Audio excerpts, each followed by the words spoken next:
இதுங்க இன்றைக்கி எங்கள் வீட்டு சமையல் சூடாக சாதம் அடிச்சிருக்கேன். எப்பயும் போல் அதுலேயும் ஒரு 4 நெல்லிக்காய் போட்டால் வச்சுருக்குங்க சாப்பிட்றதுக்கு. காக்காவுக்கும் சாதம் எடுத்துட்டேன். இப்போ பாருங்கள் ரசம் வச்சுருக்கேன்.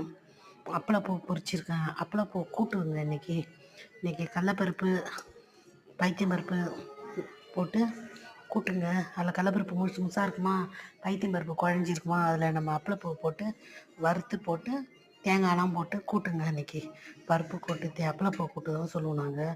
இது சாதத்தில் போட்டு பிசைஞ்சு சாப்பிட்லாம், ரசத்துக்கு தொட்டு சாப்பிடுவோம், அட்டகாசமாக இருக்குங்க. இது வேறு அப்பளப்பூ கூட்டுங்க. இது ஆனால் கடலப்பருப்பு போடணுங்க, நம்ம பைத்தியம் பருப்பு கூட. ஏன்னா கடலப்பருப்பு முழுசு முழுசாக இருந்தது தான் கடிக்கும் போது நல்லாயிருக்கும். அந்த பருப்போட தேங்காவோட அந்த அப்பளப்பூவோட பைத்தியம் பருப்பு கொஞ்சம் போடலாம், குழஞ்சி இருக்குங்க. அதில் தாங்க இன்றைக்கி எங்கள் வீட்டில் அப்பளப்பூ கூட்டு, ரசம், சாதம், அப்பளம்.